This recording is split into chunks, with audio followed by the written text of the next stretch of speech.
Japan's plentiful rainfall, especially the monsoon storms of early summer, keeps the island country lush and green. It also supplies the water necessary for the cultivation of rice. Japanese dwellings are largely constructed of wood and are protected from the wind-blown rain and dampness by wide roofs with deep overhanging eaves. In order to provide a dry living space, the floors are elevated a few feet above the soggy ground. They are covered by thick straw tatami mats, which provide a comfortable surface for sitting on the floor. They also are a standard of measure of interior spaces, from the humblest house to the largest palace.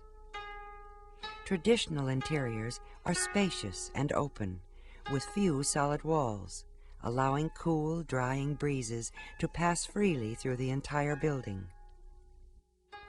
These large spaces, broken only by the pillars which help support the roof, also provide plenty of room for large gatherings of people. To create smaller, more intimate and private areas, the Japanese use a number of ingenious methods to divide the space. One of the earliest and most versatile formats was the folding screen. Known in Japanese as byobu, literally wind barrier, folding screens were imported from Korea as early as the 7th century. Constructed by pasting paper over a light wooden lattice, panels were connected by paper hinges. Depending upon the intended use, the number of panels varied widely.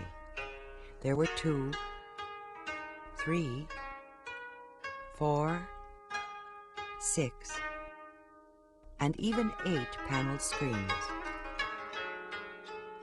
From extremely low to medium and tall, byobu were also created in a variety of heights.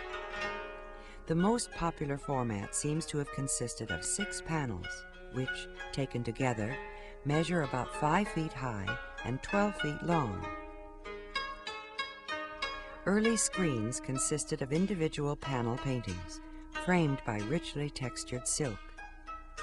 Painters soon realized the artistic possibilities of extending their compositions over the entire surface, greatly increasing the decorative impact of the screen. Where space allowed, byobu were produced in pairs, allowing artists to mate complementary subject matter, such as the tiger and dragon screens in the museum's collection. Highly decorative folding screens brought art into daily life.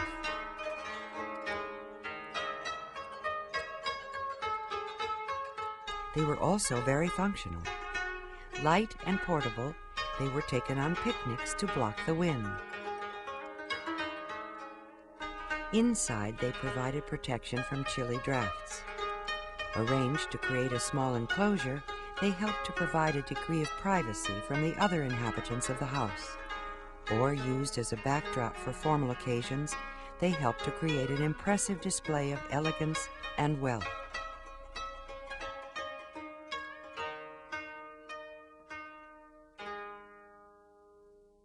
Another method of partitioning interior spaces within traditional Japanese buildings was accomplished by installing sliding doors, called fusuma, between the interior pillars. Like byobu, fusuma were constructed by pasting layers of paper over a light wooden framework.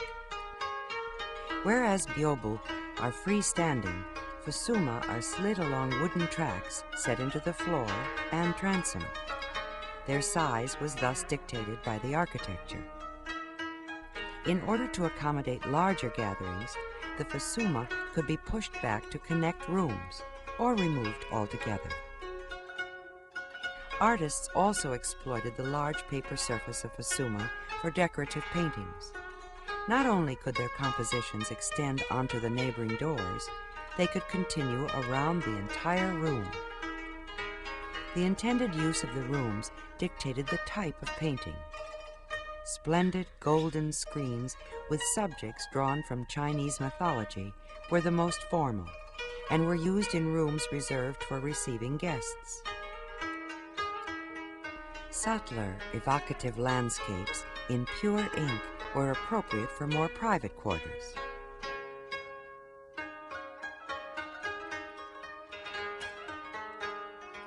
Whereas painted folding screens and sliding doors were both beautiful and functional, there was one area within Japanese homes and palaces that was developed for the specific purpose of displaying art. This area, known as the tokonoma, forms the focal point of a room. The tokonoma is an alcove where a prized object can be exhibited and enjoyed.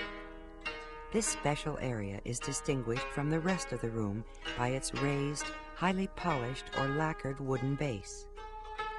The most common object displayed in the tokonoma is a kakemono, or hanging scroll.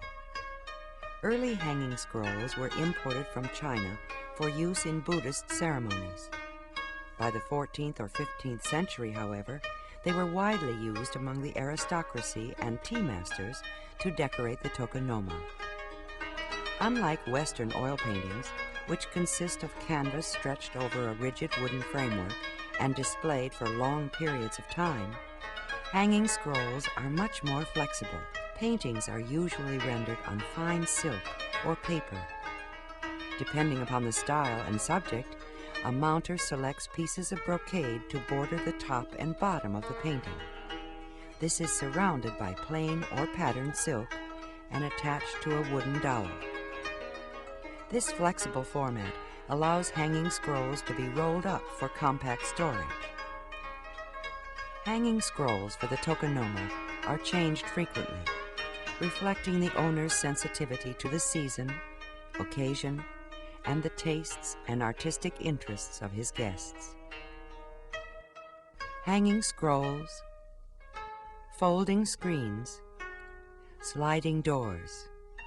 These traditional formats, utilized by Japanese artists, contribute to the distinctive character of Japanese interiors.